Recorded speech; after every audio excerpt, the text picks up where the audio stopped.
الحمد لله نحمده ونستعينه ونستغفره ونؤمن به ونتوكل عليه ونعوذ بالله من شرور أنفسنا ومن سيئات أعمالنا من يهده الله فلا مضل له ومن يضلله فلا هادي له أما بعد فقد قال الله تبارك وتعالى في كلامه المجيد والفرقان الحميد أعوذ بالله من الشيطان الرجيم بسم الله الرحمن الرحيم شهر رمضان الذي أنزل فيه القرآن وعن أم سلمة رضي الله عنها قالت ما رأيت النبي صلى الله عليه وسلم يصوم بشهرين متتابعين إلا شعبان ورمضان رواه الترمذي صدق الله العظيم وصدق رسوله النبي الكريم ونحن على ذلك لمن الشاهدين والشاكرين والحمد لله رب العالمين۔ حاضرین محترم،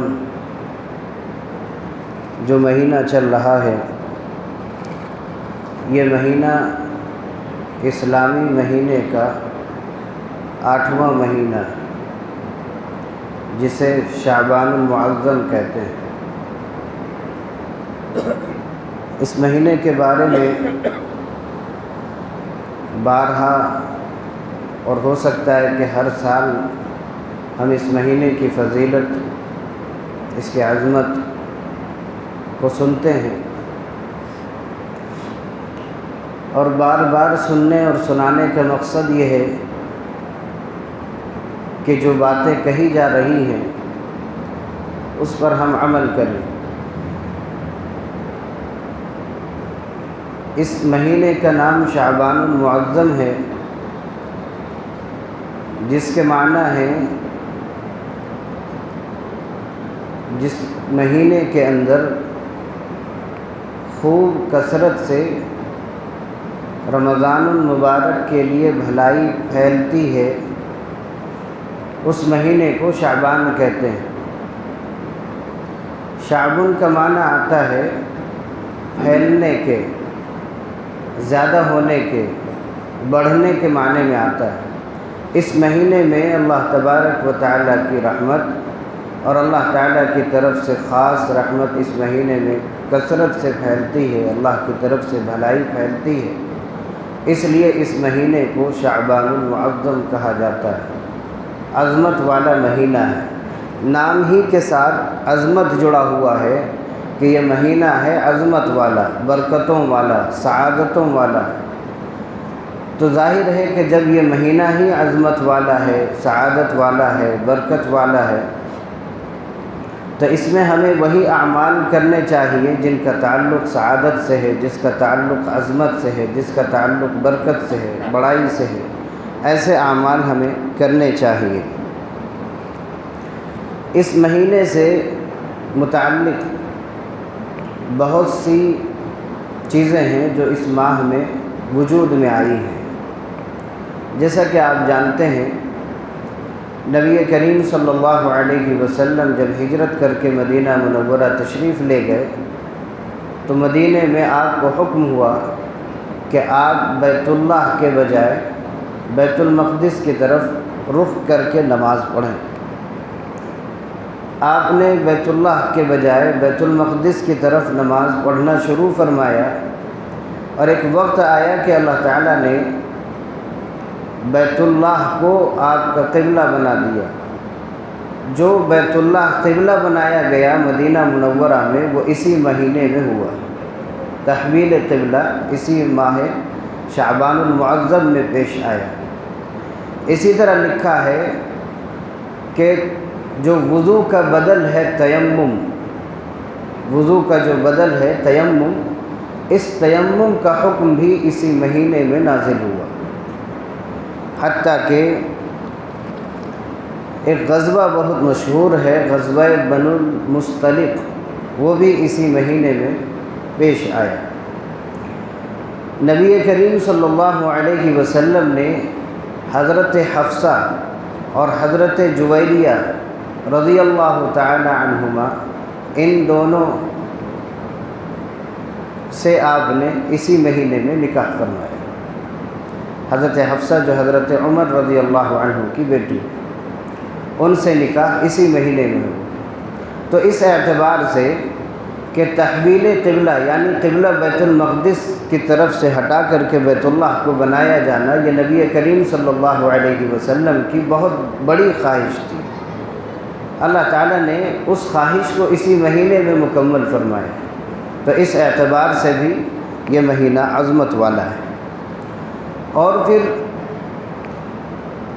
اس مہینے کو آنے والا جو مہینہ ہے رمضان المبارک، اس کے لیے استقبال کا مہینہ قرار دیا جاتا ہے، اس کے لیے مقدمہ کا یہ مہینہ کہلاتا ہے، پیش خیمہ اس مہینے کا ہے یہ جو آنے والا مہینہ ہے۔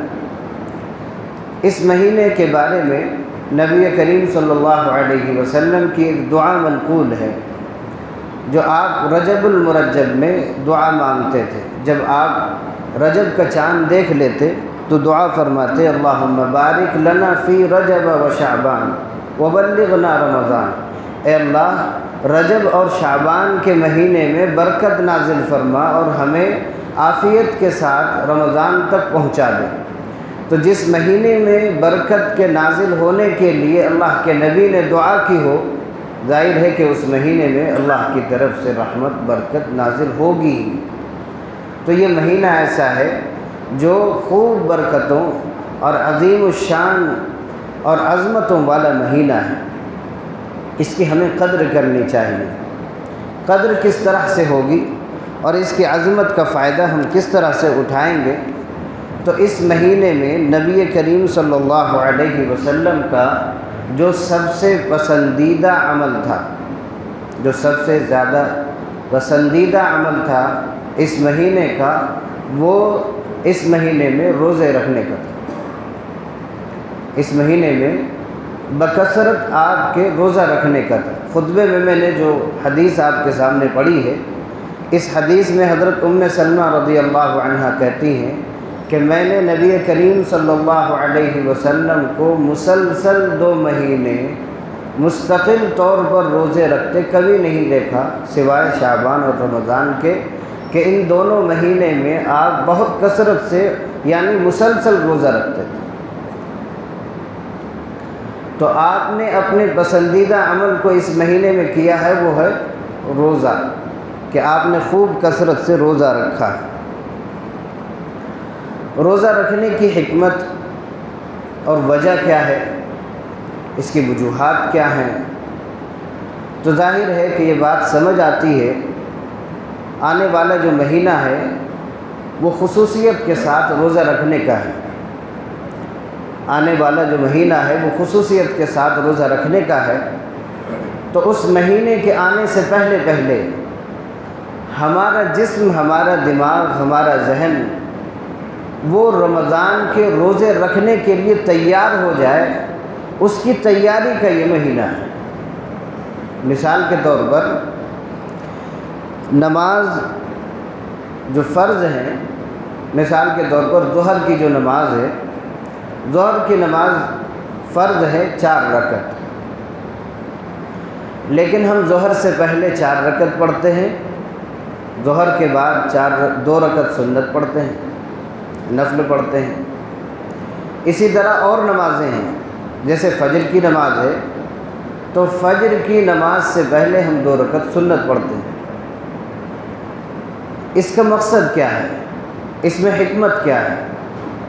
وجہ یہ ہے کہ جب آدمی اپنے گھر سے نکل کر کے، اپنے کاروبار سے نکل کر کے، اپنی دنیا سے نکل کر کے مسجد آتا ہے تو اس کے ذہن میں، دماغ میں وہی دنیا کی کیفیت، وہی گھر کا ماحول اور وہی ساری چیزیں جو وہ باہر کر رہا تھا، مسجد میں آتے ہی اس کے ذہن میں وہ چیز سوار رہتی ہے۔ ظاہر ہے کہ اگر اسی حالت میں وہ نماز پڑھے گا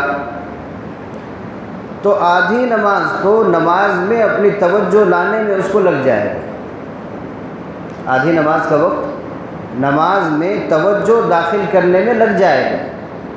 تو فرمایا کہ فرض نماز کے ادا کرنے سے پہلے تم سنت پڑھو، کہ اگر توجہ کو لانے میں تمہارا کچھ وقت لگ بھی جائے تو وہ نماز فرض نہ ہو بلکہ سنت ہے، اس میں لگ جائے گا، حرج نہیں۔ اسی طرح جب آدمی نماز پڑھتا ہے تو پھر اس کو جانے کی فکر سوار رہتی ہے کہ کیسے ہم مسجد سے نکلیں۔ جمعے کے دن مسجد سے باہر نکلنے کا جو منظر ہے وہ ہم جانتے ہیں کہ بہت سوں کو اتنی جلدی ہوتی ہے کہ سلام بس امام کے پھیرنے کا انتظار رہتا ہے اور اس کے بعد دوسرا قدم مسجد کے باہر ہوتا ہے۔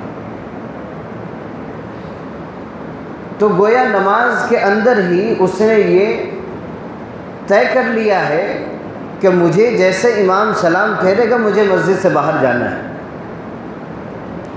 اس کی توجہ آدھی نماز میں تو نماز میں تھی، لیکن آدھی نماز سے باہر۔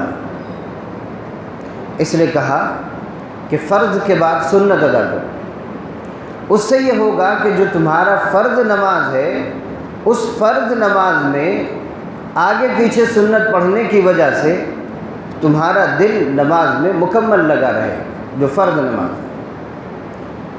تو یہی حال ہے رمضان المبارک کے آنے سے پہلے اس مہینے کا، کہ اس میں آدمی روزہ رکھنے کی مشق کرے کہ کیسے دھوپ کی شدت ہم برداشت کریں گے، کیسے پیاس کی شدت ہم برداشت کریں گے، کیسے بھوک کی شدت ہم برداشت کریں گے، کیسے ہم رمضان المبارک میں قرآن پاک پڑھیں گے، کیا ہمارا نظام ہوگا، کس طرح سے ہم وقت نکالیں گے، اپنے اوقات کو کیسے فارغ کریں گے، اپنے اوقات میں سے تلاوت کے لیے، نماز کے لیے، ذکر کے لیے، عبادت کے لیے کیسے وقت نکالیں گے، اس کے لیے یہ مہینہ ہے، تاکہ رمضان المبارک آنے کے بعد ہم اس کام میں مشغول نہ ہوں۔ تو معلوم یہ ہوگا کہ پہلا عشرہ تو تیاری میں نکل گئے اور پھر آخری عشرہ خوشی میں نکل گیا کہ اب عید آنے والی ہے، تو بچ گیا بیچ کا عشرہ، جو تھوڑی بہت عبادت ہو سکی وہ کر لی۔ پھر اس کے بعد چونکہ جب 20 رمضان المبارک ہو جاتا ہے اس کے بعد وہ رمضان کے گزرنے کا پتہ نہیں چلتا کہ کیسے رمضان گزر جائے۔ اس لیے یہ جو مہینہ ہے جسے شعبان المعظم کہتے ہیں، یہ رمضان کی اصل میں تیاری کا مہینہ ہے۔ ہم اپنے ذہن کو فارغ کریں کہ آنے والا جو مقدس ترین مہینہ ہے اس کا ایک ایک لمحہ ہم کام میں لائیں گے، اس کے ایک لمحے کو بھی ضائع نہیں ہونے دیں گے۔ اس سے پہلے ہم نظام الاوقات بنائیں گے کہ ہم کتنی دیر قرآن کی تلاوت کریں گے، کتنی دیر کاروبار میں ہم مشغول ہوں گے، اور کتنی دیر ہم اپنی ضروریات میں صرف کریں گے کہ سونے میں۔ یہ سب چیز ہم طے کر لیں، اس کے لیے ہے یہ مہینہ، تیاری کا مہینہ۔ دوسری حکمت اس مہینے میں جو نبی کریم صلی اللہ علیہ وسلم کثرت سے روزہ رکھتے تھے، اس کی وجہ یہ تھی کہ اس مہینے میں ہمارے سب کے اعمال اللہ کے حضور پیش ہوتے ہیں کہ فلاں بندے نے یہ عمل کیا، فلاں بندے نے یہ برا عمل کیا، اور فلاں بندے نے یہ نیک عمل کیا۔ اس کے پورے سال کا خاکہ اللہ تبارک و تعالیٰ کے حضور اسی مہینے پیش ہوتا ہے۔ اس لیے اس مہینے میں اگر ہم اللہ کی عبادت کے لیے اپنے اوقات کی ترتیب بنائیں گے، نظام الاوقات بنائیں گے، روزے رکھنے کی مشق کریں گے، تو جب اللہ کے حضور ہمارے اعمال پیش ہوں گے اس وقت اللہ کی بارگاہ میں یہ پیش ہوگا کہ میرا بندہ اگلے مہینے کی تیاری میں لگا ہوا، روزہ بھی رکھ رہا ہے، قرآن کی تلاوت بھی اس نے شروع کر دی ہے، ذکر اذکار بھی اس نے شروع کر دی ہے۔ تو آنے والے مہینے سے پہلے جب ہمارا یہ مہینہ پیش ہوگا، اس کے اعمال پیش ہوں گے، تو اللہ کی بارگاہ میں جب اعمال پیش ہوں گے تو یہ معلوم ہوگا کہ ہمارے روزے رکھنے کی تیاری بندے کر رہے ہیں۔ نبی کریم صلی اللہ علیہ وسلم کی ایک حدیث ہے، اس کے متعلق حضرت اسامہ بن زید رضی اللہ عنہ کہتے ہیں کہ قلت یا رسول اللہ میں نے اللہ کے نبی صلی اللہ علیہ وسلم سے کہا لم اراک تصوم شہرا من الشہور ما تصوم من شعبان، کہ شعبان میں جتنی کثرت سے آپ روزہ رکھتے ہیں میں نے کسی مہینے آپ کو روزہ رکھتے نہیں دیکھا، کیا بات ہے؟ قال ذلك شہر، اللہ کے نبی صلی اللہ علیہ وسلم نے جواب ارشاد فرمایا کہ اسامہ یہ ایک ایسا مہینہ ہے یغفل الناس عنہ، کہ لوگ اس کے بارے میں غافل ہیں، لوگوں کو اس کی عظمت کا پتہ نہیں ہے، لوگوں کو اس کے بارے میں معلوم نہیں ہے کہ یہ کتنا محترم بشان اور عظیم الشان مہینہ ہے، لوگوں کو پتہ ہی نہیں ہے۔ فرمایا کہ وہو شہر، یہ ایسا مہینہ ہے ترفع فیہ الاعمال الی رب العالمین، کہ یہ مہینہ ایسا مہینہ ہے کہ جس میں بندوں کے اعمال اللہ رب العزت کی بارگاہ میں پیش ہوتے ہیں، اور جب اللہ رب العزت کی بارگاہ میں اعمال کے پیش ہونے کا یہ مہینہ ہے تو ہمیں اس مہینے کو کتنی احتیاط کے ساتھ گزارنا چاہیے، ضروری کہ غفلت کے ساتھ گزارنا چاہیے۔ ظاہر ہے کہ یہ مہینہ غفلت کے ساتھ گزارنے والا مہینہ نہیں ہے۔ اگر ہمارا حساب و کتاب کسی کے سامنے پیش ہونا ہو پورے مہینے کا یا پورے سال کا ہمیں دینا ہو تو ہم اس سے پہلے اس کی کتنی تیاری کر لیتے ہیں کہ کہیں اس کے اندر کوئی خامی نہ رہ جائے، کوئی غلطی نہ رہ جائے، کوئی اس کے اندر کوئی شگاف باقی نہ رہ جائے جو اعتراض کی وجہ بن جائے۔ تو ہم اس کو پورے طریقے سے اس کو دیکھتے ہیں، سنبھالتے ہیں، سوچتے ہیں، لکھتے ہیں۔ اسی طرح اس مہینے میں جب اعمال پیش ہونے کا مہینہ ہے تو ہمیں اعمال بھی اتنی کثرت سے کرنا چاہیے۔ اس لیے فرمایا کہ فَأُحِبُّ أَن يُرْفَعَ عَمَلِي وَأَنَا صَائِمٌ، فرمایا کہ میں روزہ اس لیے رکھتا ہوں کہ جب میرا عمل اللہ کی بارگاہ میں پیش ہو تو میں روزے دار ہوں۔ جب میں روزہ اس لیے رکھتا ہوں کہ میرا عمل اللہ کی بارگاہ میں جب پیش ہو تو میرے اعمال کے ساتھ ساتھ یہ بھی پیش ہو کہ آج یہ بندہ روزے سے ہے۔ اس لیے ہم اپنے آپ کو فارغ کریں عبادت کے لیے، تلاوت کے لیے، ذکر کے لیے، نمازوں کے لیے، روزوں کے لیے، اپنے آپ کو تیار کریں۔ یہ مہینہ ہے جب اللہ کی بارگاہ میں پیش ہوگا تو اللہ کے حضور یہ بھی پیش ہوگا کہ یہ بندہ اگلے مہینے کی تیاری میں مشغول ہے، اس سے اللہ تبارک و تعالی خوش ہوں گے۔ اس مہینے میں ایک رات آنے والی ہے جس کو ہم شب برات کہتے ہیں۔ یہ تو اصلی نام ہے جس کو ہم کہتے ہیں شب برات، ایک اس کا نقلی نام ہے۔ نقلی نام کیا ہے؟ جاگنے والی رات۔ نقلی نام ہے جاگنے والی رات۔ جاگنے کا مطلب یہ ہے کہ خوب شور شرابے کے ساتھ، سیر و تفریح کے ساتھ، مزے کے ساتھ کھا پی کر کے اڑا دینے کا نام جاگنے کی رات ہے۔ تو یہ رات جاگنے کی نہیں ہے، عبادت کی رات۔ شب برات کہتے ہیں، جاگنے والی رات نہیں ہے۔ راتیں تو اور بھی جاگی جاتی ہیں۔ آج کے دور میں آدھی رات تو اکثر جوانوں کی ضائع ہو جاتی ہے، آدھی رات تو اکثر ضائع ہو جاتی ہے کہ 12-1 بجے موبائل سائیڈ میں ہوتا ہے، اس وقت، اس سے پہلے کا وقت ہم جو بستر پر لیٹتے ہیں تو وہ ہمارے ضائع کرنے والا وقت ہوتا ہے۔ تو یہ جاگنے کا وقت الگ ہے۔ جاگنے والی رات تو ساری رات ہے جس میں لوگ جاگتے ہیں، جو آنے والی رات ہے وہ شب برات ہے، عبادت والی رات ہے، جس کی بڑی فضیلت ہے، احادیث میں آئی ہے۔ لوگ اس سلسلے میں بہت زیادہ غفلت میں ہیں بہت سے، کہ اس رات کی کوئی فضیلت نہیں ہے۔ بہت سے لوگ اس بات سے غافل ہیں کہ اس رات کی کوئی فضیلت ہے۔ بہت سے لوگ کہتے ہیں کہ کوئی فضیلت نہیں ہے، ایسی بات نہیں ہے۔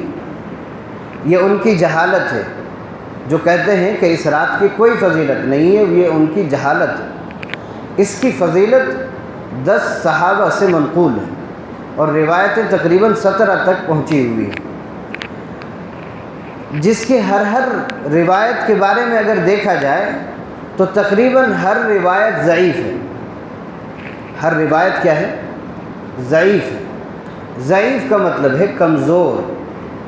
ضعیف کا مطلب ہے کمزور. ضعیف کا مطلب یہ نہیں کہ یہ گڑھی ہوئی چیز ہے. بہت سے لوگوں نے کہا کہ یہ لوگوں نے گڑھ لیا ہے، اپنی طرف سے بنا لیا ہے. ایسی تو بہت سی حدیثیں ہیں جس پر ضعف کا حکم لگا ہوا ہے کہ یہ ضعیف حدیث ہے. تو کیا ہر ضعیف حدیث کو ہم کچرے کے ڈبے میں ڈالیں گے؟ ضعیف حدیث کو کوڑے دان میں ڈالنے کی ضرورت نہیں ہے. بہت سے لوگوں نے یہ کام کیا ہے، اس وجہ سے کہہ رہا ہوں. وہ حدیث جو موضوع کہلاتی ہے، گڑھی ہوئی کہلاتی ہے، وہ قابل عمل نہیں ہے. وہ حدیث جو ضعیف کہلاتی ہے وہ قابل عمل ہے. تو اس سلسلے میں جتنی روایتیں ہیں وہ سب ضعیف ہیں. لیکن جب ایک ہی بات کو ثابت کرنے کے لیے بہت ساری ضعیف حدیثیں جمع ہو جائیں تو اس کا ذوف ختم ہو جاتا ہے، وہ صحیح کے قریب ہو جاتی ہے. وہ صحیح کے قریب ہو جاتی ہے. یہ بات ہو سکتا ہے کہ بہت سو کو سمجھ میں نہ آئے، لیکن بہرحال عرض کرنی تھی. تو اس رات کی بڑی فضیلت ہے. اب اس رات کی فضیلت ہم کیسے حاصل کریں گے؟ کیا کریں گے تو اس کی فضیلت ملے گی، اور کیا نہیں کریں گے تو فضیلت ملے گی. مطلب یہ ہے کہ کرنا کیا ہے اور کیا نہیں کرنا ہے، بس یہ ہمیں اب یہ مختصر وقت میں سننا ہے. جب یہ رات شب برات ہے، برات کا معنی ہے خلاصی، چھٹکارا. آج کی رات میں اللہ تبارک و تعالیٰ کی طرف سے مغفرت کا اعلان ہوتا ہے کہ فلاں فلاں بندے کو میں نے معاف کر دیا، فلاں فلاں کو معاف کر دیا، اور فلاں کو معاف نہیں کیا. اس کی تفصیل میں نے اس سے پہلے بھی عرض کیا کہ کن لوگوں کے گناہ معاف نہیں ہوتے ہیں، کن لوگوں کی دعائیں قبول نہیں ہوتی ہیں، کن لوگوں کی دعائیں قبول ہوتی ہیں. یہ سب باتیں ہم نے پہلے بھی عرض کی ہیں. موقع آئے گا تو انشاءاللہ پھر عرض کروں گا. تو آج کی رات دعا کی رات، یعنی آج کی رات یعنی شب برات کی جو رات ہوگی، شب برات اسی کو شب کہتے ہیں. اس رات میں دعا کرنا ہے، اور پھر ہمیں نفلی عبادات کرنے ہیں. جتنا ہو سکے ہم نوافل میں اپنے آپ کو مشغول کریں. ایک اور بات، نوافل میں مشغول ہونا، اس کا یہ مطلب ہے کہ اگر آپ کے ذمے کوئی نماز فرض قضا نہیں ہے تو آپ نوافل پڑھیں، اور اگر آپ کے ذمے فرائض ہیں تو آپ نوافل نہ پڑھیں، فرائض کی قضا پڑھیں. فرائض کی قضا پڑھیں. ایسا نہ ہو کہ فرض ذمے میں رہ جائے اور نوافل کا ایک ڈھیر لگا دیا ہم نے. ایسا بھی نہیں ہونا چاہیے. تو اندازہ کیجئے کہ ہم میں سے اکثروں کے ذمے نماز قضا ہیں. تو ہم جانتے ہیں کہ ہماری کتنی نماز قضا، ہم کو تو معلوم بھی نہیں کہ کتنی نماز قضا. تو جو عبادت والی رات اللہ تعالیٰ نے ہمیں دی ہے، اس میں ہم اپنی نمازوں کی قضا پڑھیں. بہت سے لوگوں نے قضا نمازوں کا بہت آسان حل بتایا ہے. کیا بتایا؟ کہ ہزاری نماز پڑھ لو. ہزاری نماز کیا ہوتا ہے وہی لوگ جانتے ہیں. ایسی نیت کرو کہ 1000 نماز 2 رکعت میں اس کا ثواب مل جائے. یہ تو بہت آسان کام ہو گیا کہ آدمی زندگی بھر نماز ہی نہ پڑھے، اور 1000 رکعت کی کیا 1,00,000 رکعت کی نیت باندھ دے کہ 1,00,000 رکعت ایک ہی ساتھ باندھتا ہوں، تو بہت آسان ہو جائے. اگر ایسی کوئی نماز ہوتی تو کیوں اتنی مشقت اٹھاتا انسان؟ آرام سے سوئے رہتا، اور ایک دفعہ دن بھر میں اگر 5 نمازوں کی نیت باندھ لیتا کافی ہو جاتا. ایسی کوئی نماز شریعت میں ثابت ہی نہیں ہے. تو شریعت کا مذاق ہے، شریعت کا یہ مذاق ہے کہ ہر وقت اذان الگ الگ دی جا رہی ہے، ہر وقت کی نماز الگ الگ پڑھائی جا رہی ہے، اس کے باوجود ہزاری نماز. یہ ہماری نماز نہیں ہے، یہ ہو سکتا ہے غیروں کی نماز. تو ہر فرض کے لیے، اس کی قضا کے لیے اتنی ہی نماز پڑھنی پڑے گی جتنے فرض ہم نے چھوڑے ہیں. ایسا نہیں ہے کہ 4 رکعت چھوٹی ہے تو ہم 2 رکعت پڑھ لیں گے تو چلو معاف ہو گیا، ایسا بھی نہیں ہے۔ وہاں رشوت والا کام تو اللہ کے یہاں تو ہے نہیں کہ آدھا پڑھ لیا، آدھا دکھا دیا، آدھا چھپا لیا، ایسا تو ہو نہیں سکتا اللہ کے یہاں۔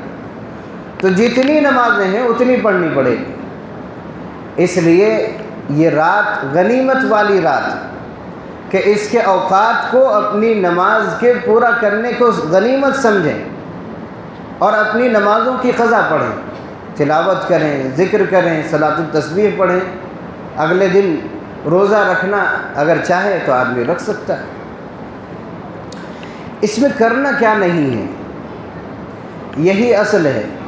جو کرنا ہے وہ ہم نہیں کرتے ہیں، جو نہیں کرنا ہے وہ ہم کرتے ہیں۔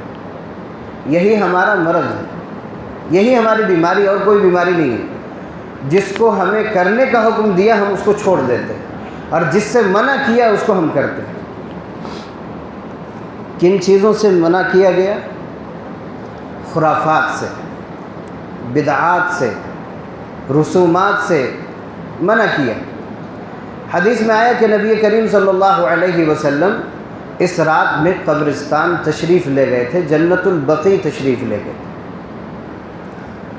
اب لوگوں نے قبرستان جانے کو اس قدر ضروری سمجھ لیا ہے کہ ہر سال شب برات میں قبرستان جاتے ہیں، اور اگر کوئی نہیں گیا تو سمجھتے ہیں کہ اس کا شب برات پورا نہیں ہوا۔ یہ کسی بھی حدیث میں اس کا حکم نہیں آیا کہ ہر شب برات کو آپ قبرستان جائیں، کسی حدیث میں نہیں آیا۔ تو آپ کہیں گے کسی حدیث میں منع بھی تو نہیں آیا؟ منع بھی آیا ہے۔ کیسے؟ کہ آپ کا عمل صرف ایک بار کا ہے۔ نبی کریم صلی اللہ علیہ وسلم صرف ایک بار تشریف لے گئے تھے، اس کے بعد صحابہ کرام کی پوری تاریخ اٹھا لیجئے، کوئی صحابہ اس رات میں قبرستان میں تشریف نہیں لے گئے۔ تو ہمارے لیے یہ کہاں سے جواز کا اور حکم کا فتویٰ نکل جاتا ہے کہ ہم ہر سال جائیں؟ کہیں سے ثابت نہیں ہوتا۔ اسی طرح اس دن قبرستان میں بطور خاص روشنی کا انتظام ہوتا ہے، لائٹیں لگائی جاتی ہیں کہ لوگ آئیں گے۔ وہ جگہ تو عبرت کی ہے، وہاں ہم جا کر کے چراغاں کر رہے ہیں۔ وہ جگہ عبرت کی ہے اور ہم وہاں جا رہے ہیں حاضری دینے کے لیے کہ ہم زندہ ہیں، ایک وقت آئے گا کہ ہم بھی مردہ ہوں گے۔ وہ جگہ عبرت کی جگہ۔ اس دن قبرستان اگر کوئی جائے تو ناجائز نہیں ہے، لیکن ضروری سمجھا جائے تو یہ بدعت ہے۔ اس لیے اس عمل کو چھوڑنا بھی چاہیے۔ کبھی جا سکتا ہے انسان اور کبھی نہ بھی جائے، جان بوجھ کر نہ جائے۔ اسی طرح اس رات کو لوگوں نے کھانے پکانے میں صرف کر دیا۔ اس رات میں لوگوں نے سب سے مشہور چیز کیا بناتے ہیں؟ حلوہ بناتے ہیں۔ کھانے کو عبادت سمجھ لیا لوگوں نے، تو پھر آدمی روزہ ہی نہ رکھے، دن بھر کھاتا پیتا رہے، اس کا ہو جائے گا، رمضان کی فضیلت پا لے گا۔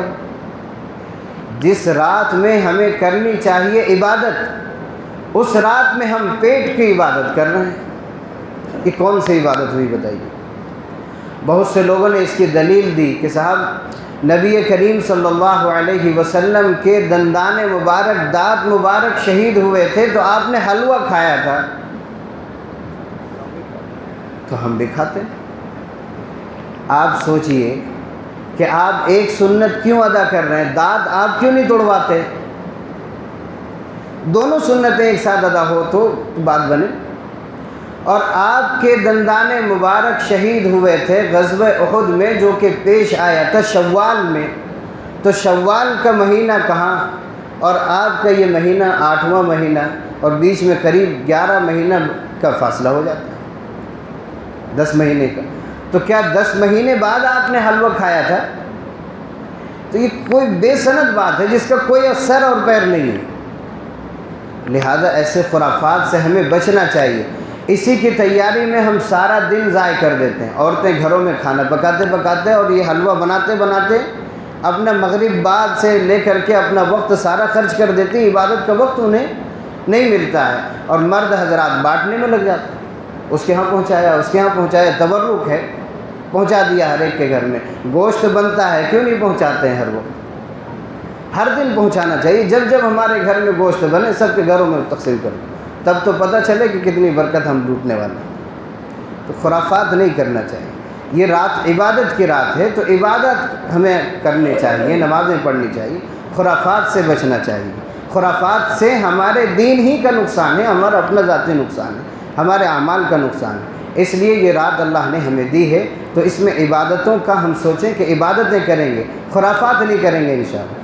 اللہ تعالی عمل کی توفیق نصیب فرمائے۔ وما علینا الا البلاغ۔